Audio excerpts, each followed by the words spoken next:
of my favorite quotes from Madeleine L'Engle is, "We have to be braver than we think we can be, because God is constantly calling us to be more than we are." That's definitely true for us in Uruguay. Well, we're John and Lisa Hamilton, and we're in Uruguay, and people say, why Uruguay? Well, that's a great question. Even some Uruguayans are asking why we're there. It was hard for us to leave Colombia after 10 years of really fulfilling ministry in small groups, prison ministry, youth ministry, parenting classes, working in all the different ways that a pastor is involved. I grew up in Colombia. My parents were missionaries there, and actually my grandparents were missionaries there too. So for me, it was going home. When John and I went back to Colombia in 1993, it was going home for me, and I was pretty fulfilled living there and relating to people and helping them grow spiritually. That was really what I was called to do, working in issues of discipleship of every kind. We knew the Colombia years were training. God had put Uruguay in our hearts. Uruguay, the land of my mother and her family going back 5 generations. Numerous survey trips confirmed for us that the eastern edge of Montevideo really lacked a strong Christian presence. In fact, for almost 300,000 people, there were no visible churches or even Bible study groups where people could go to ask questions, listen, and learn about God. So fast forward to today.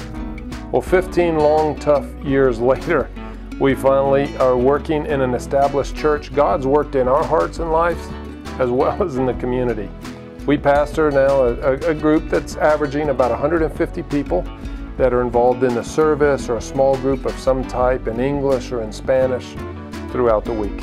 I love the diversity. I grew up in Colombia in an international school, and so I related to people and had friends from all different kinds of countries, and that's our experience at Christ Church too.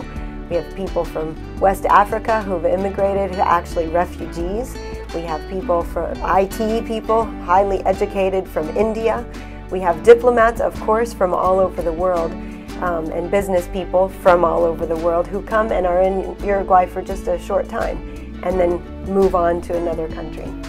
Engaging, equipping, encouraging people, I mean, that's the gospel. It's an exciting work, and we're privileged to be a part of it. One of the things that I'm mostly involved in is godly play. That's a method for teaching children the Bible, that it combines storytelling with Montessori method of teaching, which is with manipulatives and in a way that really engages the children. It's not just entertainment for children, but really engagement with God. This has become something, unbeknownst to us, we were using it because it was helping us in our context, but we've ended up being kind of a training center for godly play all around South America. Godly play is just one of the areas that we're seeing that after 15 years relationally and strategically, we're in a position to partner with different denominations in other parts of the country in Uruguay, with different leaders, sometimes with very significant initiatives, and sometimes more discreetly through mentoring and counseling. So it's a privilege for us to be working with One Mission Society, OMS International, in Uruguay, and to be representing you as you support and pray for us,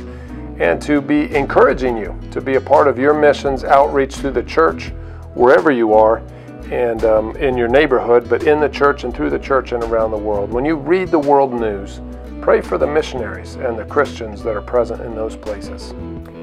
My year verse this year is from Matthew 10:41 out of the Message. And it says, "Accepting someone's help is as good as giving someone help."